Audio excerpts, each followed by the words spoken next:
10월 달에 세상을 떠들썩하게 놀라게 했던 사건이 하나 일어난 게 있습니다. 기억하시는 분은 연세가 조금 되신 분일 거라고 생각이 되는데, 고재봉 씨라고 이제 사람을 6명을 도끼로 내려쳐서 죽였던 끔찍한 사건이 발생되었습니다. 이 고재봉이라는 사람은요, 원래 대대장에 있는 그 집에서 이제 일을 도와주는 당번병이었는데, 늘 이제 그 대대장 집에 뭐가 물건이 하나 없어지더라는 거죠. 근데 어느 날 이 고재봉이 보니까 1960년대라 굉장히 배고프고 힘들 때가 아니었겠습니까? 보니까 이 그릇 속에 누룽지가 있는 거예요. 그래서 너무 배고프고 먹고 싶어가지고 그거를 이렇게 몇 개를 집어먹고 또 손에 몇 조각을 들고 나오다가 그 집에서 식모로 일하시는 분하고 딱, 가정부로 일하시는 분하고 딱 이렇게 마주친 거예요.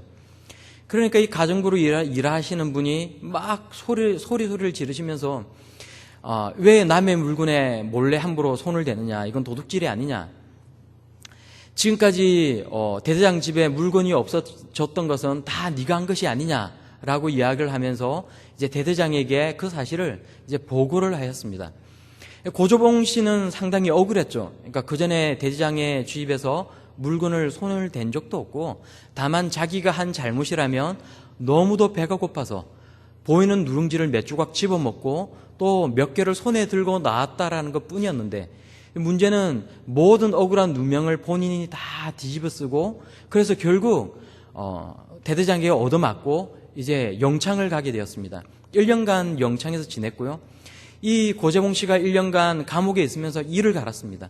내가 이렇게 억울하게 단지 먹는 것, 이 누룽지 몇 조각 때문에 내가 이런 일을 당했는데, 내가 이 일을 그냥 절대로 가만 넘어가지 않겠다.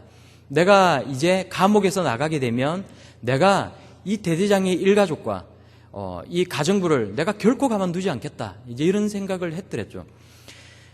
드디어 1년의 기한이 차고 고재봉 씨가 감옥에서 나왔습니다. 그리고 부대로 복귀하던 날 밤에 고재봉 씨는 정말 자기가 감옥에 있으면서 계획했던 대로 도끼를 하나 훔쳐들고는 부대를 탈영을 했어요.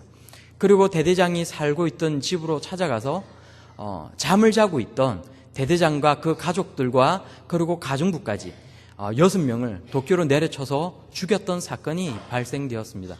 그리고 이 6사람의 이제 목숨을 빼앗고 나오다가 대대장의 찝차를 운전하는 운전병과 마주치는 바람에 도끼를 내던지고 도망을 갔는데, 결국은 이제 고재봉 씨가 잡혀서 사형 선고를 받았습니다. 고재봉 씨가 얼마나 난폭했던지 그 당시에 이런 신문기사 같은 것을 읽어보면 교도소장이 이제 고재봉 씨가 어떤 사람인지 보기 위해서 창살 사이로 이렇게 쳐다보고 있으면 고재봉 씨가 손가락으로 그 교도소장의 눈을 찌르고 입에서 내뱉는 그 음담패설이 이름 말할 수 없이 추잡스럽다고 합니다. 얼마나 욕을 또 잘했는지, 얼마나 난폭했던지. 그래서 감옥에 들어가면 보통 이제 들어온 서열대로 이렇게 매겨진다고 하더라고요. 뭐 감옥을 안 가봐서 잘 모르겠습니다만. 근데 고재봉 씨는 감옥에 가자마자 하는 말이, 나는 내가 6명의 사람을 죽이고 들어온 사람이다. 또 한 사람 더 죽이는 게 뭐가 어렵겠느냐. 그러니까 여기서 나한테 서열 타령하지 말고 내가 제일 여기서 장으로 있을 테니까 모두가 다 내 밑으로 들어오라. 뭐 이렇게 말을 했다고 합니다. 거기서 폭언을 일삼고 거기서 정말 세상을 원망하면서 살아가던 이 고재봉 씨에게 놀라운 변화가 나타나는데요. 어떤 목사님이 이제 이 고재봉 씨에게 성경책을 하나 읽어보라고 주고 갔는데, 처음에는 이 고재봉 씨가 성경책을 읽지 않다가 이제 너무 감옥 안에서 할 것도 없고 무료하고 재미도 없고 이러니까 이제 성경책을 한번 읽어나 보자, 이제 이런 마음으로 성경책의 제일 첫 장을 펴서 읽었는데요. 첫 장을 펴서 읽던 고재봉 씨가 순간 머리에 뭐가 꽝 하고 내리치는 듯한 충격을 받았다고 합니다. 왜냐하면 성경책, 오늘 우리가 보신 말씀처럼 성경책의 제일 첫 장을 보면 창세기 1장 1절에 무슨 말씀이 나옵니까? 태초에 하나님이 천지를 창조하시니라. 세상에 존재하는 어떤 종교의 경전도, 어떤 종교도 이 세상이 어떻게 창조되었는지 대해 아무도 이야기를 해주지 않았는데, 고재봉 씨가 성경책을 들어서 첫 장을 폈을 때 제일 먼저 본 것은 태초에 하나님이 천지를 창조하셨다라는 말이었던 것입니다. 태초에 하나님이 천지를 창조하셨구나. 이 세상은 태초에 하나님이 천지를 창조하셔서 만들어진 것이고, 그래서 이 세상은 하나님이란 존재가 분명히 존재하는 거구나 라는 생각을 했더랬죠. 그리고는 밤낮을 가리지 않고 성경을 다 며칠 만에 다 읽었다고 합니다. 그리고 이 고재봉 씨에게 놀라운 변화가 찾아왔습니다. 그동안 그렇게 난폭하게 살고 그렇게 자기 마음대로 욕설을 내뱉고 그렇게 살아가던 고재봉 씨가 이제 그리스도를 영접하게 되고 하나님이 살아계심을 믿게 되었고, 그래서 그리스도인이 되었다는 겁니다. 한 번은 2,000여 명이 모였던 강당에서, 그러니까 수감자들이 2,000명 정도가 모였던 강당에서 이 고재봉 씨가 간증을 하게 되었는데, 그날 이 고재봉 씨의 간증을 들었던 사람들 이 2,000명 중에서 1,800명이 예수 그리스도를 회개를 하고 예수 그리스도를 영접하였다고 합니다. 고재봉 씨는 죽을 때까지 성경을 보고요, 온순한 성격으로 살았고요, 마지막에 군인의 신분으로 살인을 했기 때문에 총살을 당했는데 죽는 순간까지도 찬송가를 부르면서 죽었다고 하지 않습니까? 한 사람의 인생을 바꿀 수 있었던, 그래서 이 사람이 인생이 바뀌기 전에 성경에서 제일 처음에 보았던 하나님의 말씀은 오늘 우리가 함께 보신 이 본문의 말씀에 가장 먼저 나오는 말씀, 태초에 하나님이 천지를 창조하셨다라는 말씀입니다. 자, 태초에 하나님이 천지를 창조하셨다라는 말은 이 세상을 향해, 그리고 그리스도인으로 살아가는 우리를 향해 하나님께서 주시는 선포의 말씀이 아닙니까? 세상은 진화에 의해서 생긴 것도 아니고 다른 어떤 존재에 의해서 만들어진 것이 아니라 세상에 존재하는 유일하신, 아니 세상 이전에 존재하신 유일한 전능자가 계신데 그분이 이 세상을 만드셨다라고 성경은 선포를 하고 있는 것입니다. 그런데 이 선포의 말씀이요, 한 사람의 인생을 바꿔놨던 이 말씀이 모든 사람에게 진리로 다 받아들여지는 것은 아닌 것 같습니다. 오늘날 이 창세기 때문에 수많은 논쟁이 있지 않습니까? 세상은 진화냐 아니면 창조냐, 오늘날까지도 그 논쟁이 있고요. 세상의 논리로 볼 때 사실은 창조론보다는 진화론이 조금 더 우세한 위치를 점하고 있는 것 같습니다. 신학者가운데서도요, 순수한 창조론을 주장하느냐 아니면 창조적 진화론을 주장하느냐 또 나뉘고 있고요. 미국에 있는 유명한 월트케라든지 유명한 신학자들조차도 사실은 순수한 창조론 자체를 받아들이고 있지 않기 때문에 많은 논쟁거리가 되어지고 있거든요. 오늘 이 자리에 앉아 계신 우리 성도님들, 오늘 우리가 보신 이 본문의 말씀에 태초에 하나님이 천지를 창조하시니라라는 이 말씀을 어떻게 받아들이고 계십니까? 단지 내가 교회에 나오는, 내가 기독교라는 종교를 가진 사람이기 때문에 태초에 하나님이 천지를 창조하셨겠지라고 막연하게나마 생각을 하는 사람도 분명히 있을 거고요. 아니면 내가 정말로 나의 모든 마음과 감정과 의지를 쏟아서 태초에 나의 하나님이 이 천지 만물을 창조하셨다라고 고백하는 사람도 우리 가운데 있을 것입니다. 제가 고등학교를 다닐 때 제 친구하고 한번 논쟁이 붙은 적이 있는데요. 제 친구도 참, 저나 제 친구나 그 당시에 참, 신앙이 좋았다 그러면 어떻게 받아들일지 모르겠지만 참 신앙이 좋았는데, 논쟁의 주제가, 늘 그런 논쟁은 세대가 바뀔 때마다 늘 있는 것 같습니다. 학교 시험 문제, 생물 시험 문제에 만약에 이 세상이 어떻게 만들어졌냐라고 묻는 그런 시험 문제가 나온다라면 뭐라고 답을 하겠느냐? 그냥 아무 표기를 하지 않겠느냐? 아니면 하나님이 세상을 창조하셨다라고 적고 틀릴 것이냐? 아니면 그냥 생물 시간에 배운 대로 이 세상은 이렇게 생물 시간에 배운 대로 적고 맞추고, 그렇지만 마음속으로 내가 믿는 나의 신앙 그것이 아니라고 이야기를 할 것이냐? 그렇게 해서 굉장히 논쟁이 되었던 적이 있습니다. 여전히 지금도 아마 청년들 사이에서는 이런 문제를 가지고 논쟁을 하는 그런 청년들도 있을 거고요. 우리 중고등학생들 가운데도 아마 우리 저기 앉아 계신 우리 중고등부 전도사님이나 혹은 우리 여기 앉아 계신 중고등부를 맡고 계신 선생님들에게 아마 이런 문제에 대해서 고민을 하면서 상담을 하는 학생들도 있을 것입니다. 또 모르기는 몰라도 교회에서 어떤 중직을 맡고 있기 때문에, 아니면 교회에서 어느 정도 오랫동안 신앙생활을 하였기 때문에 공개적으로 이런 문제에 대해서 어떤 이야기를 하고 있지는 못하지만 늘 창세기를 읽을 때마다 정말 은혜가 떨어진다, 이런 생각을 하는 사람도 아마 있을지도 모르겠습니다. 성경의 다른 부분은 그렇다 치더라도 창세기를 읽을 때마다 이것이 너무나도 비과학적이고 신화와 같은 이야기들이 적혀 있는 것을 보고는 정말 창세기는 사실은 그렇게 보고 싶은 마음이 들지 않는 그런 분들도 아마 계신지도 모르겠다는 생각을 하게 됩니다.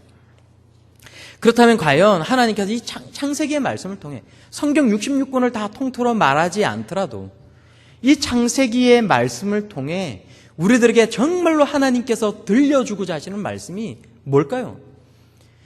창세기를 가지고요, 과학적으로 설명을 하고자 하는 사람들이 있습니다. 한국 창조과학회가 있고요. 이분들 하시는 말씀을 들어보면 이 성경 창세기의 말씀을 가지고 정말 너무나도 기막히게 과학적으로 설명을 해줍니다. 굉장히 훌륭하고 소중한 시도라고 저는 생각을 합니다. 그렇지만 성경은 우리들에게 과학적인 이야기를 들려주는 게 아닙니다. 성경에서 어떤 과학적인 지식을 우리들에게 말하는 것이 아닙니다. 우리가 살아가는 이 세계와 이 우주에 관한 어떤 지식적인 이야기를 우리에게 들려주는 것이 성경이 아니거든요. 그렇기 때문에 성경을 통해 어떤 과학을 발견을 하려고 한다면 끊임없이 시험에 빠질 수밖에 없다는 겁니다. 창세기가 우리에게 이야기하고자 하는 것은요, 유일하신 하나님이 계신데 하나님께서 이 천지 만물을 창조하셨다는 겁니다. 그런데 이게 다가 아니라는 거죠. 하나님께서 이 천지 만물을 창조하셨는데 그 하나님께서는 우리와 사랑과 교제를 나누기를 원하셨다는 겁니다. 하나님의 형상을 따라 지음을 받은 사람과 하나님은 영원토록 즐거움을 나누시고 교제를 누리기를 원하셨다는 겁니다. 그런데 사람이 타락했고요, 하나님의 말씀에 불순종했습니다. 그래서 성경은 무엇을 이야기합니까? 하나님께서 우리들에게 주시기를 원하시는 구원과 축복의 선물이 있는데 하나님께서 그 구원과 축복의 언약을 누구에게 주시느냐? 그것에 관한 이야기를 우리에게 들려주고 있다는 겁니다. 창세기를 넘어서 성경 66권을 가지고 이야기를 한다면 성경은 우리들에게 어떤 과학적인 지식을 들려주는 것이 아니라 하나님은 살아계시고 하나님은 그 아들 예수 그리스도를 통해 우리를 구원하기를 원하신다는 것을 우리들에게 말씀하시기 위해 이 66권의 성경을 주셨다는 겁니다. 그러므로 성경을 읽어볼 때 여기서 어떤 과학적인 사실, 의학적인 지식을 발견하고자 하는 사람은 끝까지 시험에 들 수밖에 없다는 겁니다. 성경은 아주 문예적인 표현이 넘쳐납니다. 아름다운 운율이 있고요, 시가 있고요.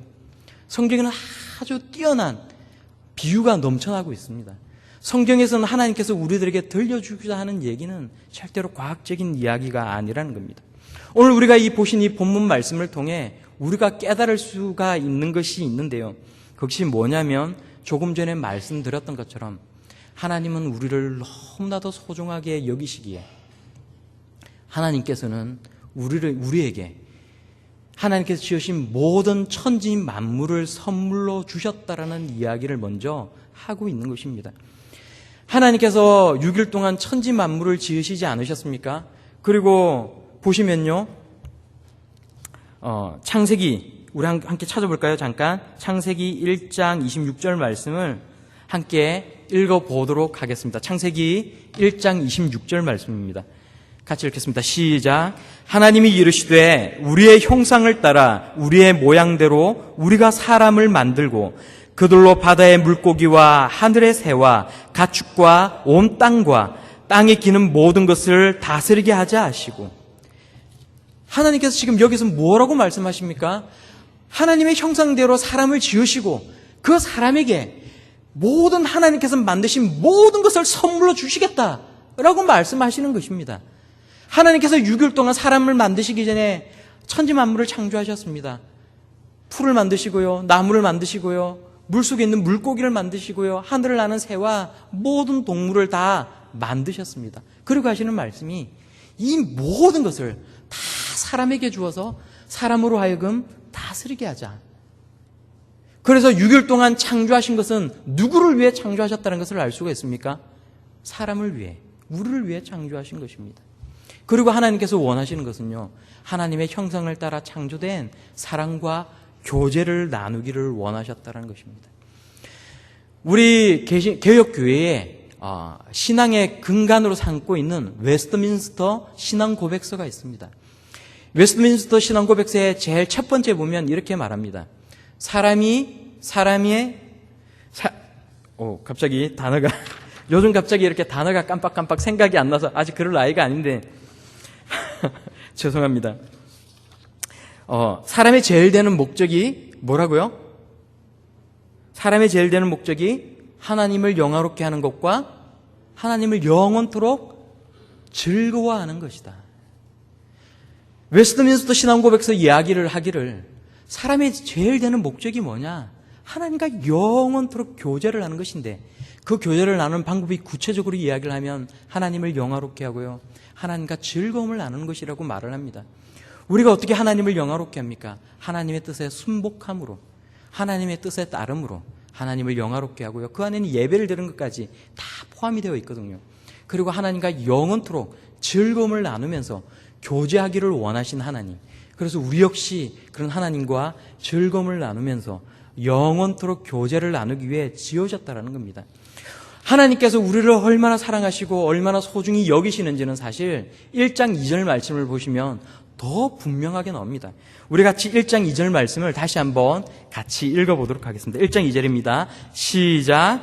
땅이 혼돈하고 공허하며 흑암이 깊음 위에 있고 하나님의 영은 수면 위에 운행하시니라.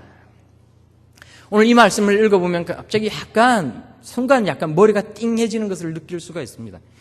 땅이 혼돈하고 공허하며 흑암이 깊음 위에 있고 라는 말은 어쨌든 문자적으로는 알 수 있지 않습니까? 땅이 혼돈하고 공허하며 흑암이 깊음 위에 있고. 그런데 그 뒤에 나오는 말씀이 하나님의 영은 수면 위에 운행하시니라 라고 해서 이게 무슨 말인지 순간 우리는 당황을 하게 됩니다. 하나님의 영이 수면 위에, 물 표면 위에 운행하셨다라는 말이 도대체 무슨 말인가? 여기서 운행하셨다는 말이 무슨 말인가가 사실 굉장히 궁금해지지 않습니까? 우리말로 이렇게 번역된 운행하다라는 말이 충분한 우리에게 혼란을 초래하고도 남음이 있는데요. 여기서 운행하다라는 말은 버스가 운행하다라는 말처럼 움직이다, 움직이다라는 말로 생각을 해볼 수도 있지만 그러나 이것을 원어 성경을 찾아보면 영어로 hover라는 단어를 쓰고 있습니다. hover. 이걸 영어 사전을 찾아보면요. 맴돌다, 새나 헬리콥터가 공중을 맴돌다라는 뜻을 가지고 있고요. 더 정확하게는 이게 맴돌다라는 뜻을 가지고 있는데 성경에서 이런 뜻으로 딱 2번 사용되고 있거든요. 오늘 우리가 보시는 이 창세기 1장 2절 말씀, 여기서 운행하다라고 할 때 hover, 맴돌다라고 쓰였고요. 또 신명기 32장 11절 말씀에 또 이 맴돌다라는 말이 쓰이고 있습니다. 이게 조금 갑자기 영어를 하고 발음도 안 좋으면서 hover, 그러니까 이게 조금 이제 어렵게 느껴지실 수도 있지만 이제 조금만 이 부분까지만 따라오시면 전혀 어려운 게 없습니다. 오늘 우리가 이 창세기 1장 2절 말씀을 보실 때 보세요. 땅이 혼돈하고 공허하며 라는 말은 이 히브리어로 굉장히 이 관용적으로 쓰이는 표현이거든요. 무슨 말이냐면 땅이 혼돈하고 공허하며 라는 말은 쓰잘데기 없다, 아무 쓸모가 없었다라는 말입니다. 태초에 하나님이 천지를 만드셔서요. 하나님께서 땅과 물을 만드셨습니다. 그런데 그 상태가 하나님께서 창조의 질서를 세우시기 전까지 모든 것이 혼돈되어 있고 쓸모가 없었다라는 겁니다. 그리고 흑암이 깊은 위에 있습니다. 모든 것이 캄캄하고 아무짝에 쓸모없는 그런 혼돈된 상태로 존재하고 있었다라는 겁니다. 그런데 여기서 하나님의 영이 수면 위를 맴돌고 있었다라고 합니다. 하나님의 영이 수면 위를 왜 맴돌고 있었을까? 하나님의 영이 수면 위를 맴돌았다는 말이 우리들에게 무엇을 들려주기 위해 이런 표현을 사용하고 계실까라고 생각한다면 이것은 신명기 32장 11절이 이것을 해석할 수 있는 중요한 키가 되고 있다는 것을 우리가 한번 생각해 볼 수 있다는 겁니다.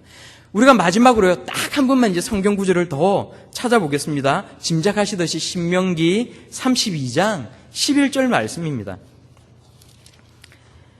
구약성경 313쪽 신명기 32장 11절 말씀을 마지막으로 딱 한 분만 더 찾아보고 함께 읽도록 하겠습니다.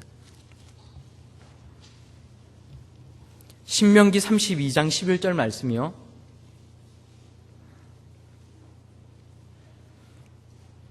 다 찾은 줄 알고 같이 신명기 32장 11절 말씀을 같이 읽겠습니다. 시작.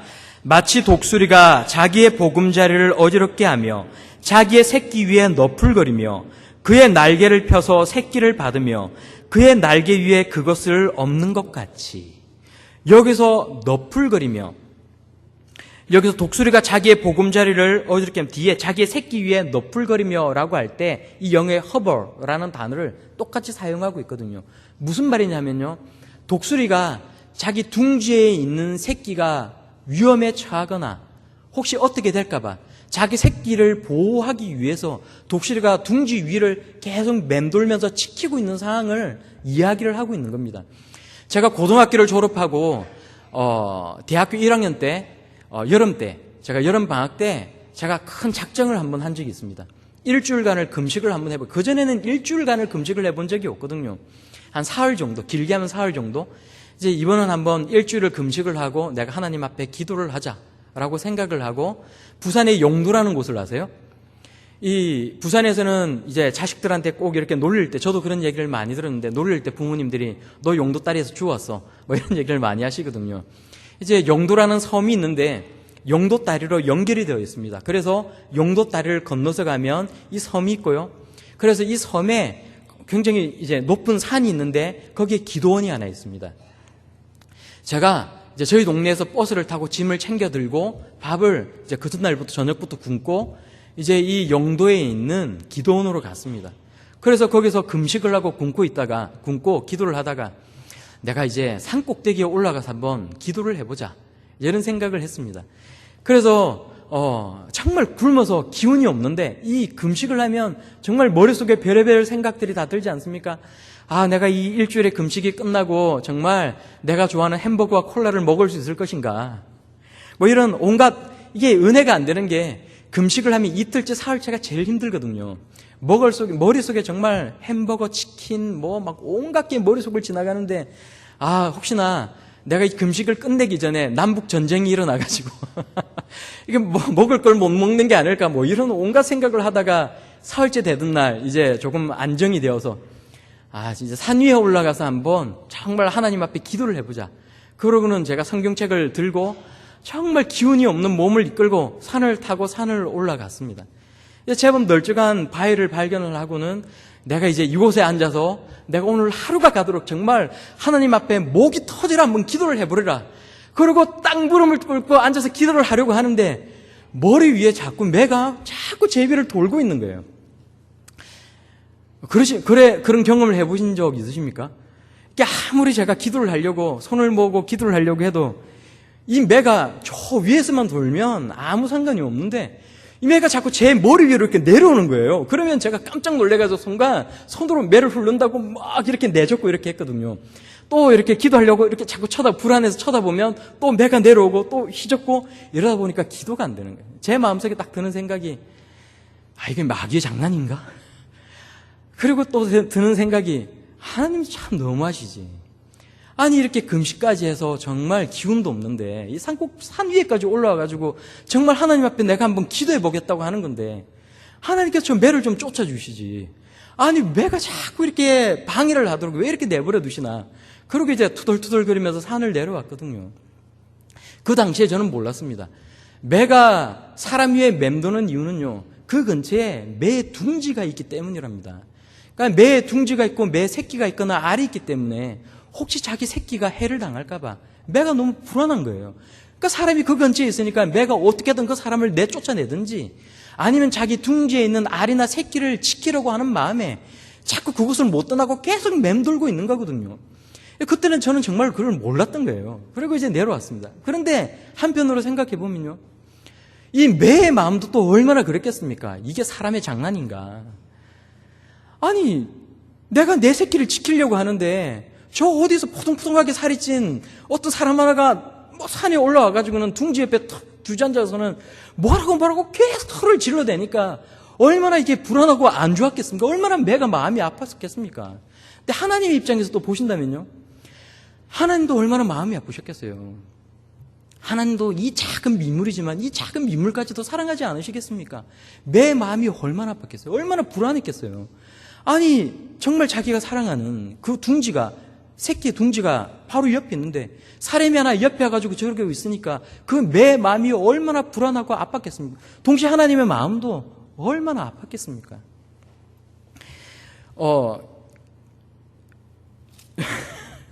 요즘 왜 이런지 모르겠습니다. 정말 이 책이 하나 있는데요, 제가 그 말씀을 인용을 하려고 그러는데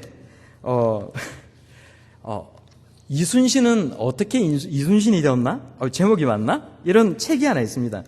박종평 씨가 쓴 그는 어떻게 이순신이 되었나? 라는 책이 있습니다. 근데 그 책에 보면 이런 이야기가 있습니다. 미국 콜로라도 협곡에 사는 독수리들은요, 가시가 많은 그 아이언우드라는 나뭇가지로 둥지를 짓는다고 해요. 그래서 이 가시가 나뭇가지로 둥지를 지을 때 부드러운 솜털도 어디에서 물어 가지고 오고요, 또 진흙도 가지고 옵니다.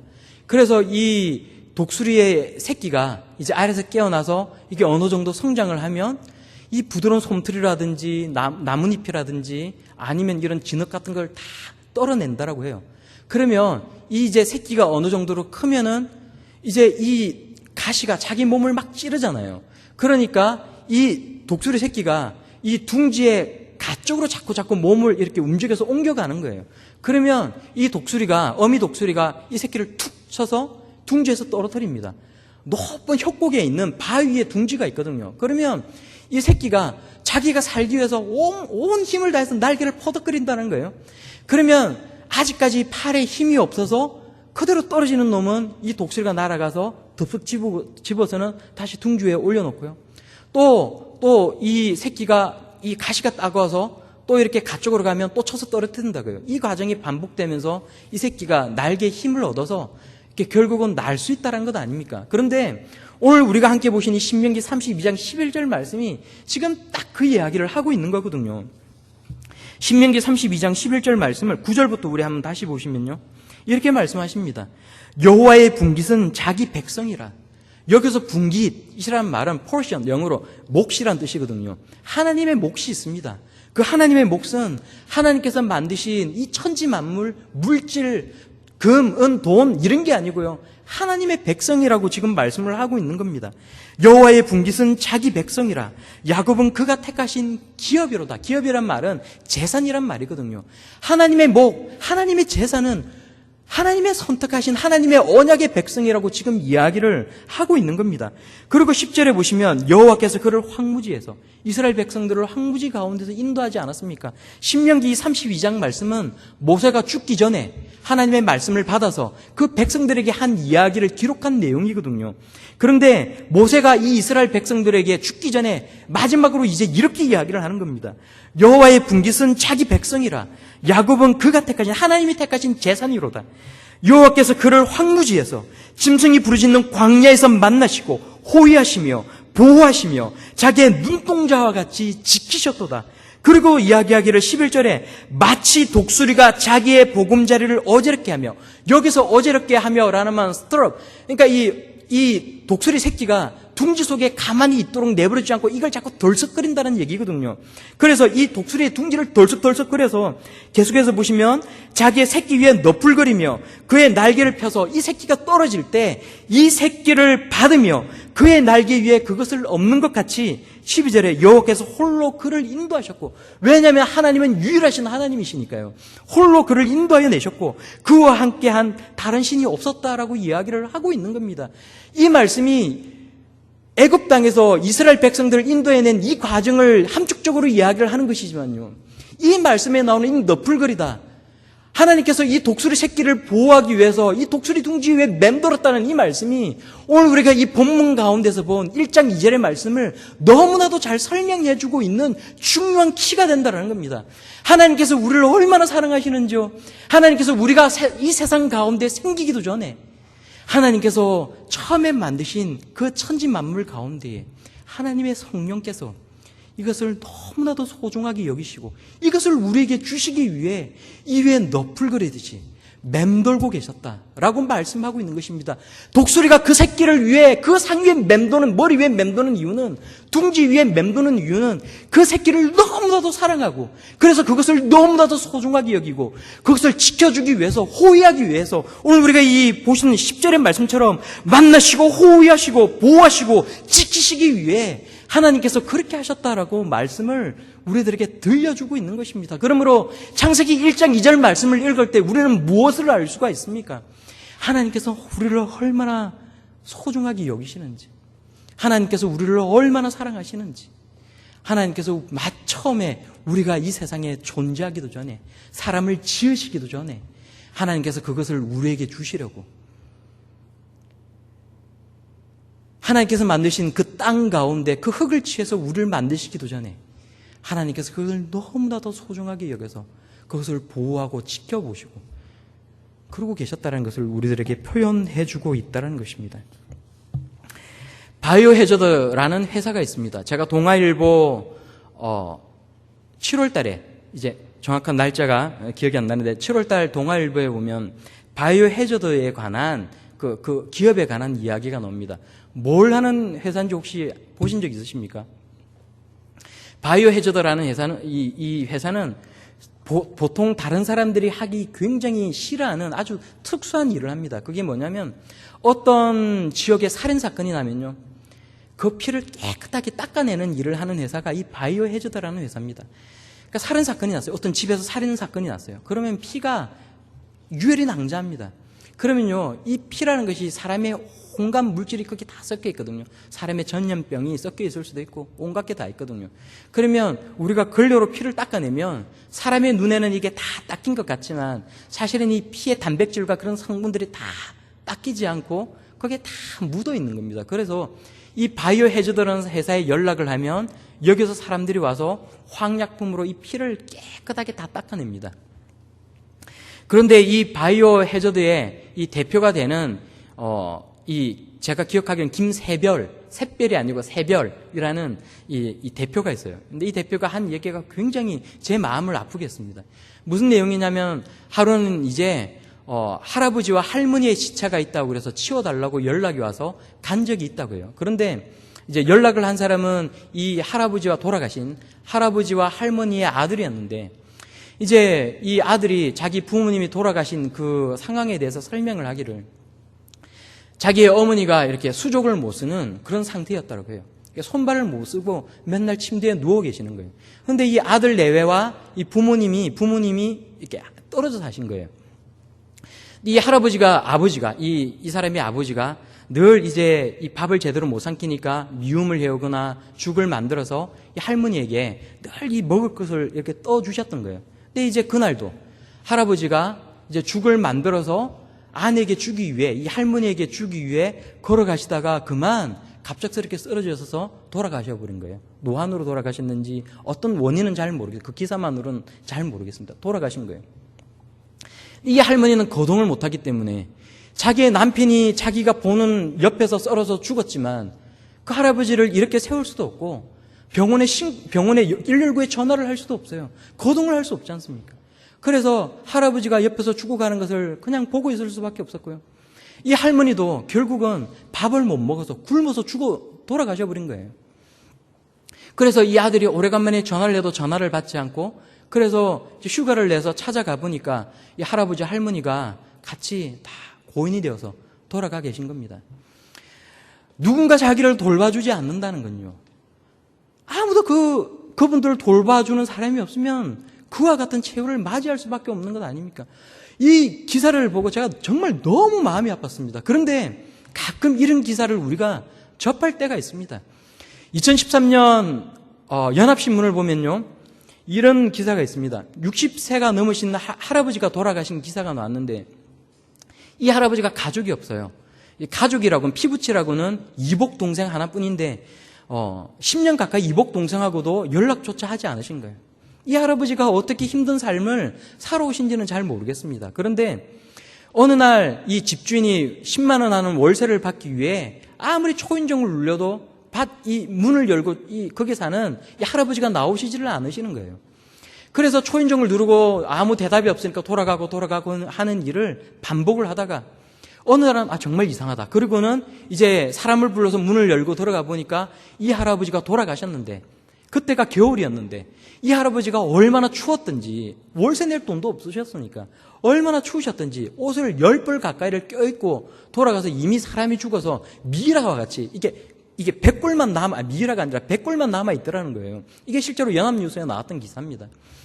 우리의 삶 가운데 누군가 우리를 돌봐주지 않는다라면, 우리의 삶에 아무도 우리를 책임져 주지 않고 우리를 그냥 우리가 어떻게 살아가든 내버려 둔다라면 우리의 인생이 그와 같은 것 아닙니까?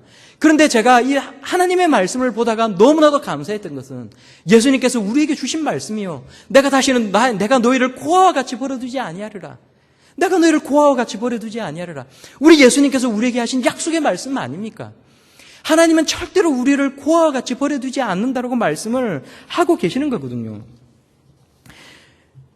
근데 우리에게는 하나님이 우리를 고아와 같이 버려두지 아니하시는 것에 대한 믿음이 없습니다.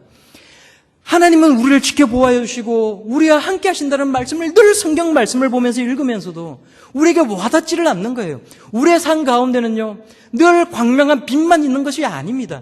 하나님의 창조의 질서 가운데는요, 빛도 있고요, 광명도 있고 어둠도 있습니다. 우리에게 늘 순탄하고 좋은 인생만이 있는 것이 아니라 어려운 삶도 있고요, 고난도 있고 역경의 자리도 있습니다. 밤이 있습니다. 그런데 우리가 살아가는 그 밤 가운데서 불평을 하는 것은, 이것이 힘들다라고 말을 하는 것은 너무나도 당연한 거예요. 힘든 것을 우리에게 힘들다라고 말하지 말라라고 말하시는 하나님은 아니시거든요. 힘든 걸 힘들다라고 말을 할 수 있습니다. 그렇지만 힘들다 할지라도 하나님이 나와 함께 하시는 것, 하나님이 나의 삶을 책임져 주시는 것, 하나님께서 나를 인도하여 주시는 것을 내가 믿어야 한다는데 우리가 이것을 믿지 못한다라는 겁니다. 저도 마찬가지 아닙니까? 사람은 누구나 다 똑같거든요. 제가 우리 담임 목사님 말고, 우리 담임 목사님을 포함하여서 제가 이제 별로 그렇게 사실은 존경하는 목사님이 별로 그렇게 많지는 않습니다. 그런데 우리 담임 목사님 외에 제가 정말로 또 존경하는 목사님이 한 분 계신데, 제가 기억하기로는 아마 이 목사님이 제가 대학원을 다닐 때 아마 학교에 채플 시간에 오셔서 설교를 그때 하셨던 내용인 것 같아요. 왜냐하면 제가 다른 목사님들 설교를 잘 안 듣거든요. 우리 목사님 설교에는 충분히 충족이 되기 때문에, 이 말씀의 은혜를 많이 받기 때문에 제가 다른 분 설교는 사실 잘 안 듣는데, 이 목사님이 하신 말씀이요, 이제 한 번은 이제 계신데, 이렇게 이 목양실에 계신데 이제 누가 찾아와서 하는 말이, 제 아들이 귀신이 들렸는데 제 아들을 위해서 기도를 해달라는 거예요. 근데 순간 저 같으면 그냥 아무 생각 없이 그냥 그러고 따라갈 수도 있는데, 이 목사님이 순간 덜컥 겁이 나더라는 겁니다. 무슨 겁이 났냐면, 내가 내 마음속에 온갖, 내가 목사로서는 참 할 수 없는 온갖 나쁜 생각들을 다 하고 있는데, 이게 세상 가운데 까발려지면 내가 이제 목사 짓을 할 수가 없는데, 내가 그 귀신 쫓아내기 위해서 귀신 앞에 딱 갔는데 귀신이 자기를 딱 쳐다보면서, 나 너 알아.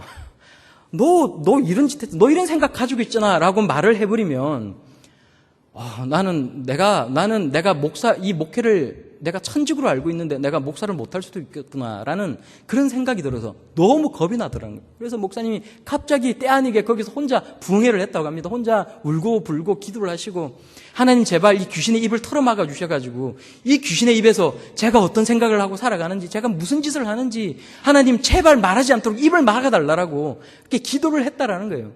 그리고 그 귀신을 쫓아냈는지는 잘 모르겠습니다. 목사님이 더 얘기는 안 하셨거든요. 얼마나 솔직하십니까? 근데 똑같거든요. 목사든 누구든 다 똑같거든요. 목사기 때문에 더 하나님 말씀에 순종하고 더 성결한 삶을 살아야 되지만 다 똑같은 사람이거든요. 모두가 다 똑같습니다. 밤이 오면요, 모두가 무섭습니다.